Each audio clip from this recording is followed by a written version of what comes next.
In 2013, the Netherlands planned to develop a new generation of mobile vehicles to replace the previously equipped Mercedes-Benz G280 CDI military vehicle, which showed the drawback of weak power and insufficient payload in service. The Vector Light Tactical All-Terrain Vehicle developed by Defenture Defense Company is already in service.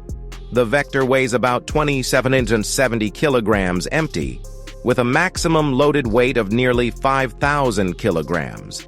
It is 5.1 meters long, 1.8 meters wide, and 2.2 meters high. The basic structure of the vehicle is similar to the military Humvee, but its basic model is not fully enclosed. The engine compartment at the front of the vehicle is equipped with a 6-cylinder diesel engine that can output 220 horsepower, paired with an automatic transmission, 4-wheel drive, 4-wheel steering, and no amphibious capability. It has a maximum highway speed of 130 kilometers per hour, a fuel tank capacity of 115 liters, and a maximum range of about 800 kilometers. The vehicle is equipped with deflatable spare tires, and a winch is installed on the front for self-rescue. The vehicle accommodates 4 crew members, with adjustable seats and foldable rear seats, and the rear cargo space can transport some supplies. The basic model cannot provide full armor protection, only providing some armor plates on the 2 side doors and front and rear.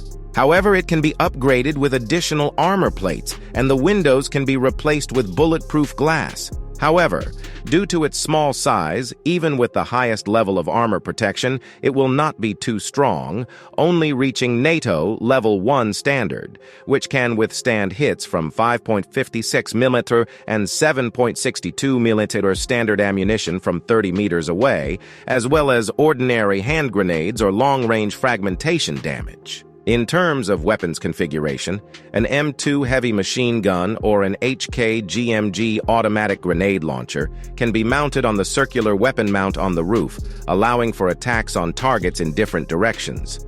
There are also 2 machine gun mounts on the body, allowing other crew members to operate the machine gun stably. There are 5 smoke grenade launchers on the front and rear of the vehicle. An anti-tank missile launcher can also be installed in the rear cargo space to enhance its striking capability. The size of the Vector is strictly limited by Dutch transportation conditions. It can be transported in a 20-foot container or transported internally using a CH-47 after folding the top support, and it also supports sling load operations. In addition to meeting the performance requirements of the Dutch military, this vehicle has many highlights. For example, it is relatively low-cost, easy to maintain, and the engine is not picky, being able to use low-quality diesel and even kerosene. The Dutch military began receiving the Vector in 2017, with the first batch of 75 vehicles fully delivered for use in 2020. It is used for special operations. According to the vehicle's positioning, it belongs to special operations vehicles and is not very suitable for regular forces. Other countries have not shown a strong desire to purchase it, so it is unlikely to be exported, and the Netherlands itself will not equip too many. After all, the military is small, and there is not much need for overseas deployment.